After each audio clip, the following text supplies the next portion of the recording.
Okay, we'll go ahead and call to order the Tuesday, March 22nd meeting of the St. Bernard Community Improvement Corporation. Meredith cannot be here tonight as her dog is very sick at home, so please keep Flo and Meredith in your thoughts and prayers. I don't know if anyone realizes this, but Flo is a retired service dog, so she's a pretty special lady. I'll have a roll call. Jonathan Stuchel, present. Vice President Tom Rolfson. Present. Treasurer Bob Culberson. Secretary Meredith Hughes. Joe Brickler, absent. Peggy Brickweg, absent. Ray Culberson, absent. Chris Sauer. Present. Chris Schulmeyer. Present. Jerry Weedman. Present. Amy O'Smalley. Present. Okay. You all have been presented with the minutes from the January 25th meeting. Are there any corrections that need to be made to those minutes if you've had an opportunity to review? Is there a motion to accept the minutes? I'll make a motion to accept. Okay. Is there a motion to dispense with the reading of the minutes? I'll make a motion to suspend the reading. Second. Right, thank you.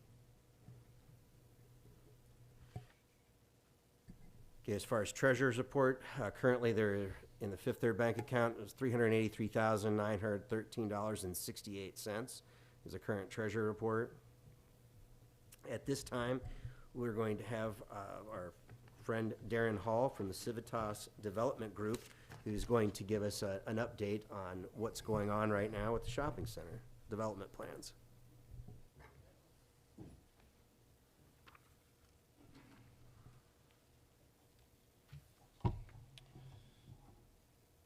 So, good evening, Mr. Mayor and CIC. Good to be with you again.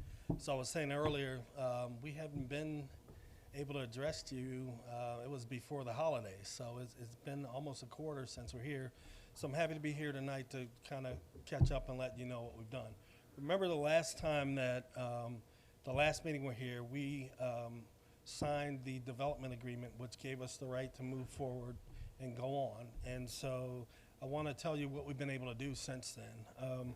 It's been a lot. We've been mainly finalizing our team, the deal team, scrubbing the data, getting more diligence, everything that we need to do to make sure that this project is the best project that it can be. It comes in on time, on budget, and it's something we can all be proud of. So I want to focus on 9 big areas, buckets that we're talking about, things that I want to update you on.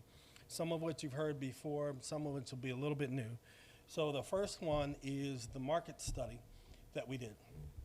And that market study we received, that market study is the foundation that everything is built on, right? So we got it, we shared it with you guys, you have it.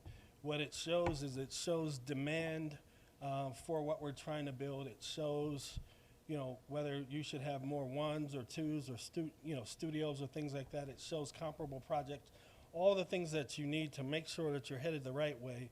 But most importantly, it is what lenders use to base their underwriting decisions on, whether or not they believe you or not. So you have that, you've got that now. We knew that the second thing is demolition, right? So we know that we're going to be tearing down what we've talked about tearing down. We're not tearing down everything. We're not tearing down properties that we don't own.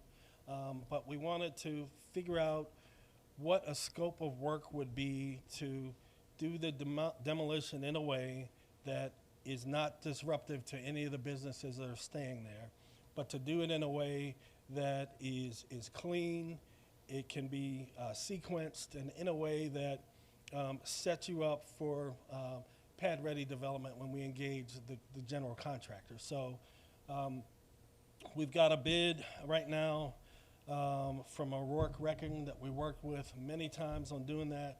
We're going to give 1 or 2 more opportunities to get it bid to make sure that everybody gets a chance, and it's the best, cheapest number for us all to do that. So we have that.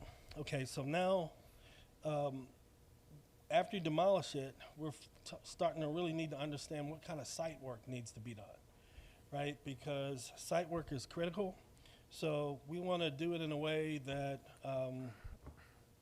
we've got it right. So we hired we engaged with a company called Site Solutions, and Site Solutions is led by Tim Myers. Tim Myers is, I've worked with him for a decade since I've been here.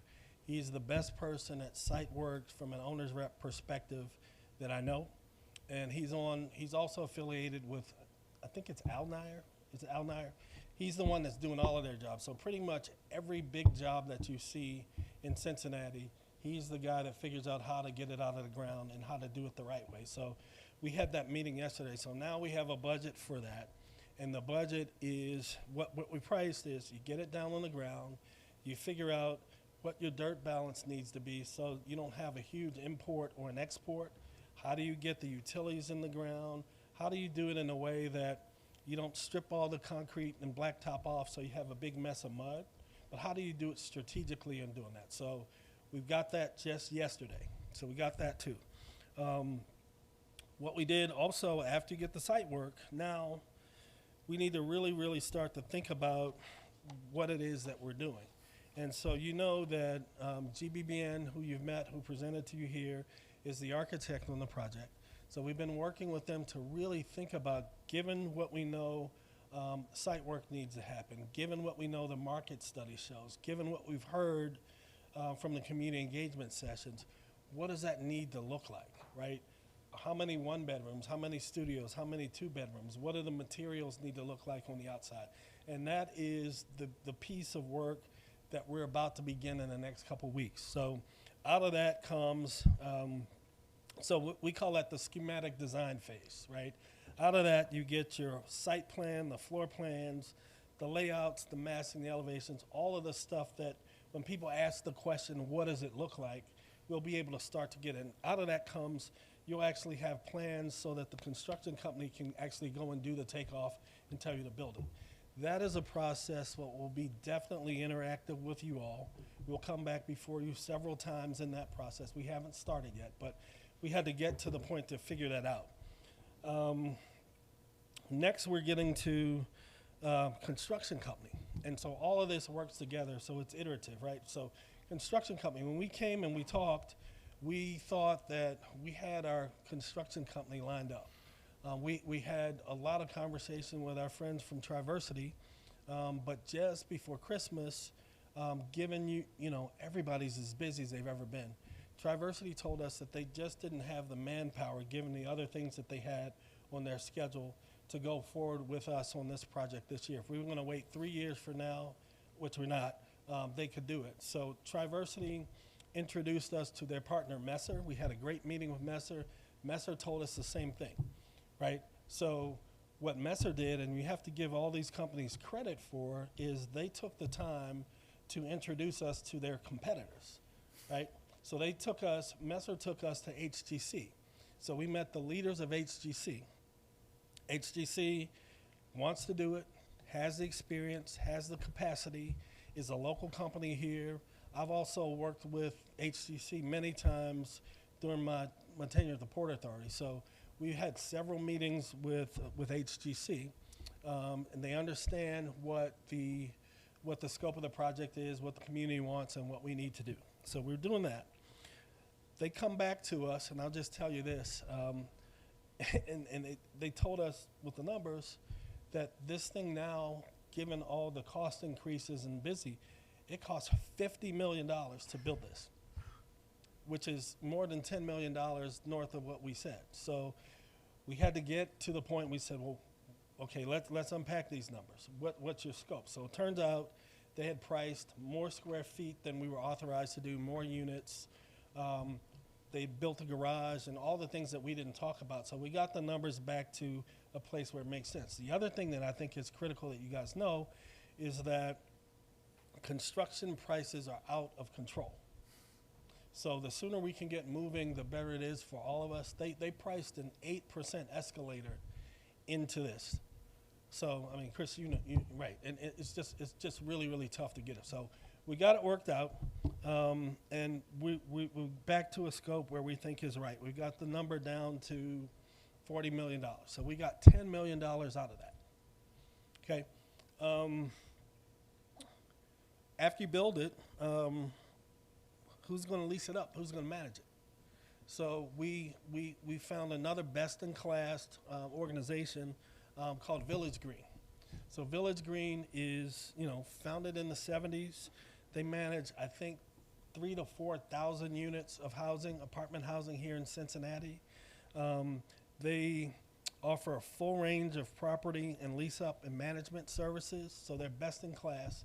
But the reason that we really like them is that they're not developers. So we never have to worry about if we're going to get the best people to manage our project, or are they sending us the C-tier people because the A-tier people are on other jobs. So that's not what they do. They're really good. They have HUD experience, everything that we need, right? So this is going to be a HUD deal. So HGC, I forgot to say, HGC has done HUD projects before. We experience with the paperwork and administration of it, as is our architect, as is the property management company. So it's getting better and better and better in terms of what the team looks like to be able to deliver this. Okay, so next, we got a market study. We tore it down. We know what we need to do in the ground. We've got an architect. We know who's going to lease it up and manage it for us. We know who's going to build it for us. So now start to get into the money side. So we've been in an ongoing conversation with HUD, because we're going to do like we said, the 221D4 program. The 221D4 program is a program for market rate apartments that gives us, you get 40-year money. And so in a rising interest rate market, you want to lock this in right now. So to get through the HUD process, you've got to have a bunch of things together. So you got to be able to tell them, number one, what it is you're going to build. You got to show them a budget. You got to show your team. You got to show your capacity to do it. So all of the stuff that we're doing is right now, and we're moving forward. But it's a continuing conversation because the numbers are shifting as we fight with the contractors to get it cheaper and cheaper and better, same quality.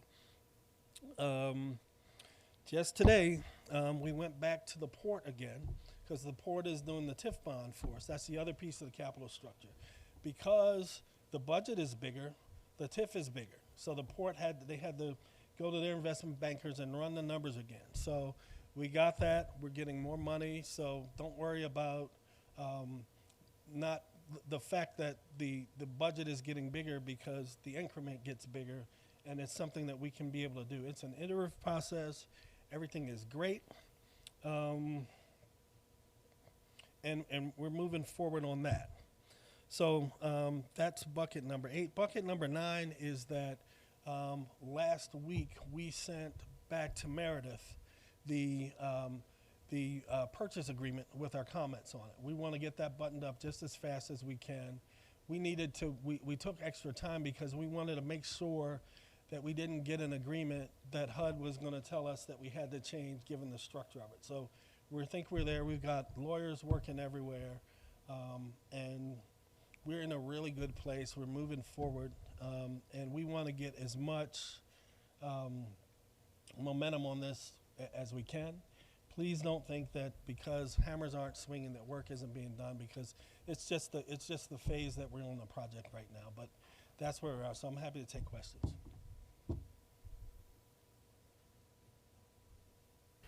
Is HTC the company doing the work up there in Hamilton Avenue in College Hill? That may be LaCere, right? I think that's Trumbull Wallert, I believe. I don't believe that's HGC, but I could be wrong. HTC's done a bunch of stuff here. Yeah, they're very widespread throughout the region, but I believe Penrose uses Trumbull Wallert. Yeah, Taylor, you're right about that. We talked to Steve in our last meeting to double check that. But you guys will be pleased.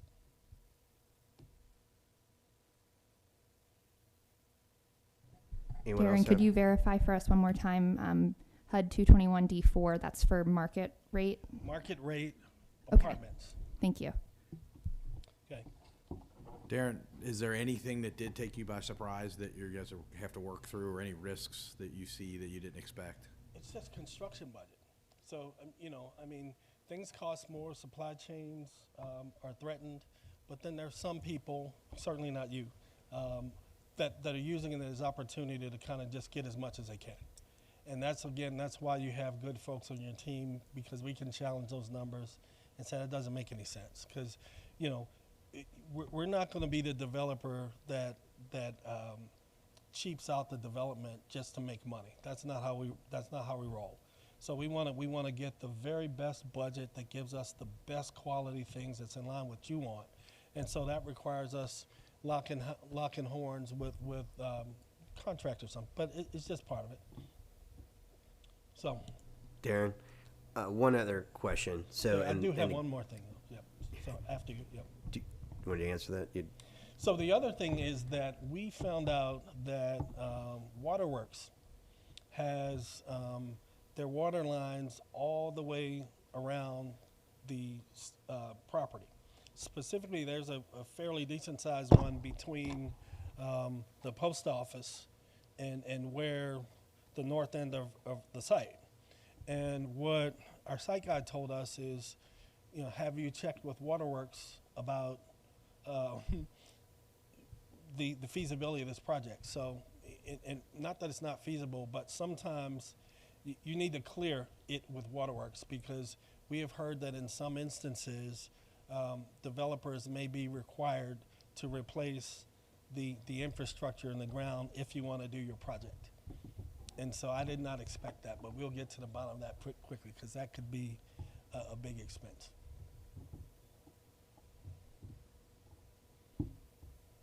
So without putting you on the spot by any means, and again, this is just one of the questions that kind of comes from the community. So relative to our community engagement portion of this project, some of the folks were kind of asking, is there an update, which I understand obviously the financing portion is taking a little longer. Yep. Is there an update to the timing portion of the project as to what maybe could be expected as far as from a time frame if this all kind of comes to play? Well, I think that what you can expect is to hear from us as we go through the design part of the process, so that we can, we want to know how it's going to look. We want to make sure you guys like how it's going to look. We want to make sure that we understand, do we need no studios, or do we need 2 bedrooms, ones, and thinking about the townhouses as where the 3-bedroom things could go. So we want to make sure that we get all of that right. I think, we'll be talking to you guys through, certainly the rest of the spring and the summer, and we get this. And as soon as we get all the information, and my team will be frustrated about this, but I want to get the building on the ground as soon as possible. But we just got to figure out how to do it. The main thing is I don't want to do anything that gets ahead of HUD, and for HUD to be frustrated with us, or HUD say, well, you tore it down, you did it out of order. That's not, a reimbursable expense. So, but I promise we'll keep you informed on what we're happening. You'll know what's happening. Well, Darren, we really appreciate you coming tonight and giving us an update, giving the community update, and we look forward to the further progress and Okay. and again to continue to have you come and keep everybody informed. Happy to come. Thank you. Okay. Okay, next item on the agenda, the RFP for the Tower Avenue property. I gave everybody a copy of that again, just as a refresher, to have in your packets. But the property review committee met, and we did not have any completed applications that were submitted. So there was a discussion that came forward as to, it was obvious that we needed to extend the time frame so that submissions could be sent in, or as far as proposals. So I guess the thought being, the time frame that we want to add, and then secondly, how we want to go about marketing the property, more than just obviously on our, on the village website and, through just our local connections. So whether or not we want to do a Zillow listing, whether we want to, engage a realtor, this is all something that I think needs to be decided so that we can get this posted, and of course lock in a time frame. Anyone have a suggestion?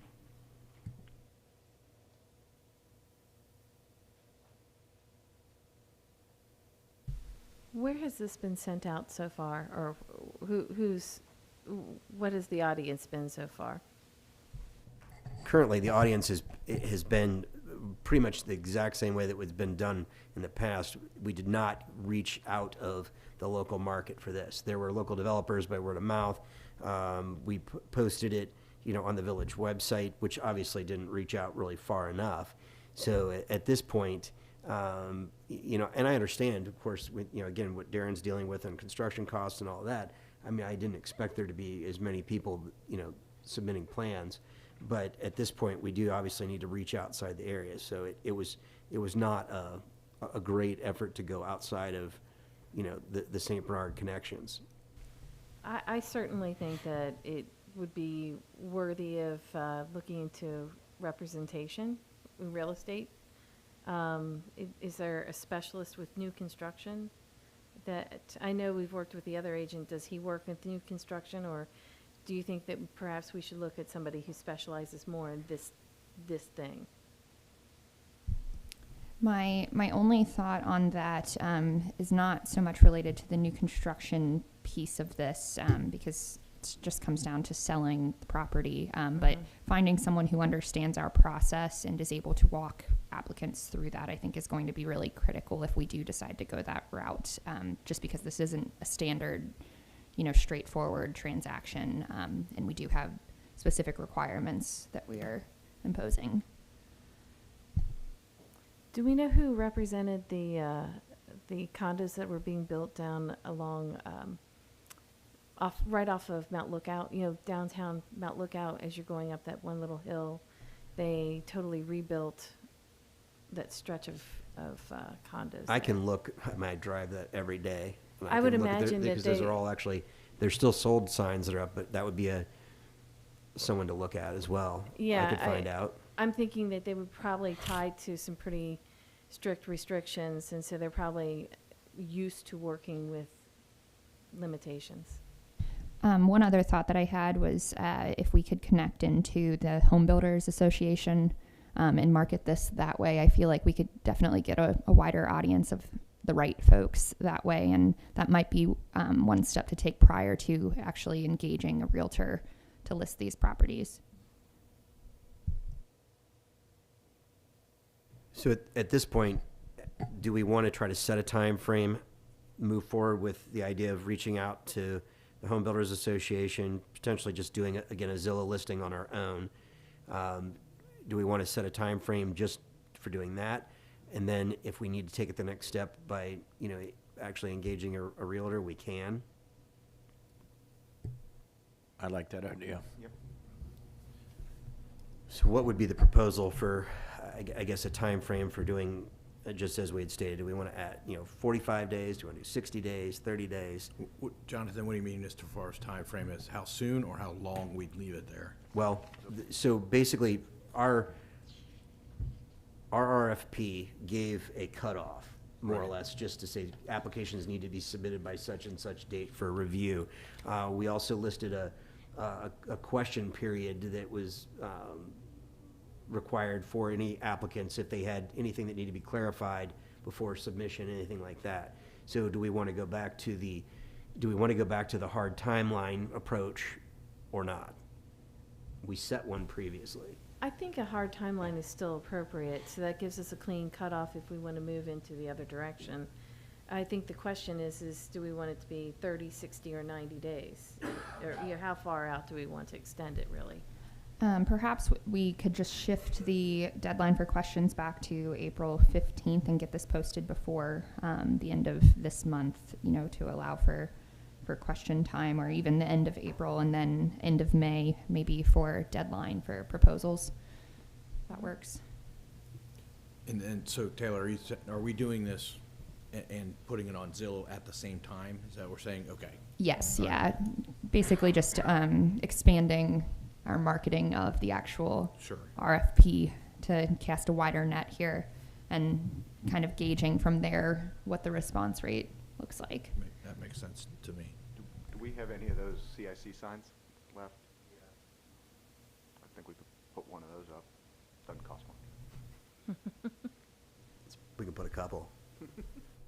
Okay, so at this point, we're gonna go ahead and it sounds like extend the submission timeframe as far as, we're gonna go through basically the end of May at this point. Questions, end of April. Okay. You need a motion for that? Don't need a.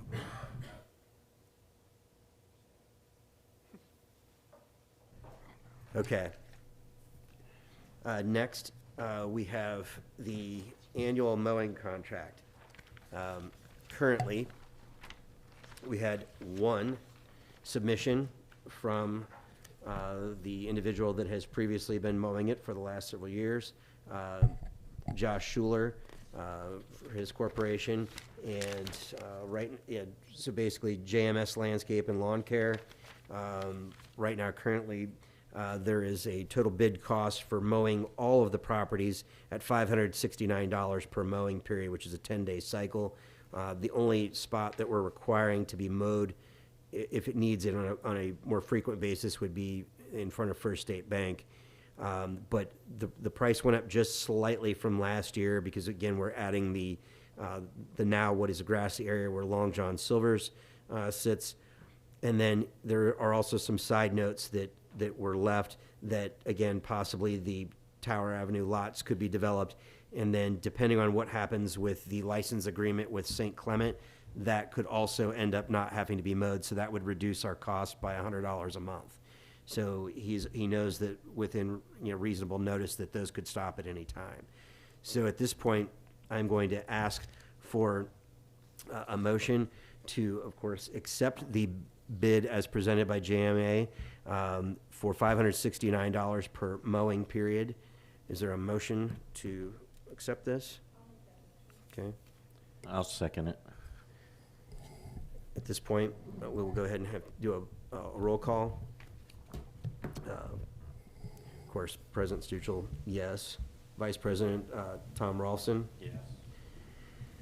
We have Chris Sauer, Yes. Chris Schulmeyer, Yes. Jerry Wiedemann, Amy O'Smalley. Yes. Okay. Motion passes, all in favor.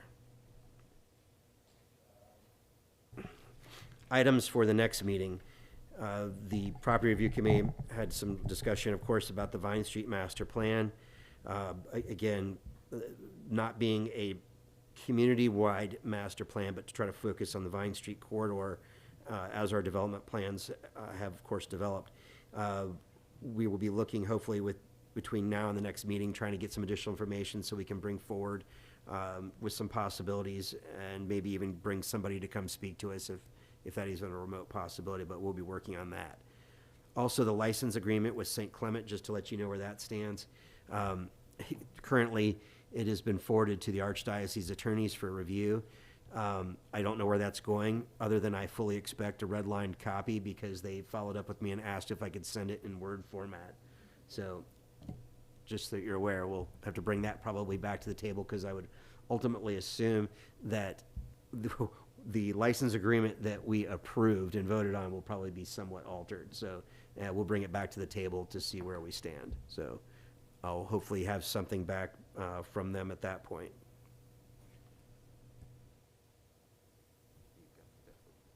I have a question on St. Clement. Is that all year long, or is that not including in the summer when they're not in school, like the mowing and stuff like that? So the license agreement that would include St. Clement to be responsible for all maintenance, including mowing, reseeding, leveling the ground, whatever damages that would come from the use of the property. But at this point, right now, we are going to be maintaining it because we're not under any official agreement. Once that happens, then from that point forward, they're responsible for mowing and maintenance. My question is it a 12-month agreement or a 9-month? Are you talking about the license agreement or the mowing period? Everything, where they're, like when they're not in school in the summertime, do we start maintaining it ourselves, or do they still have to? They would be responsible through the entire duration Okay, of the that's license the question. agreement. Correct. Okay. At this point, is there anything under open discussion, additional agenda items from any of the board members? Tom? Really? Okay, all right. At this point, our next meeting will be held Tuesday, April 26th. There may be a potential that before the next meeting, that there may be a property review committee meeting needed to discuss the purchase agreement.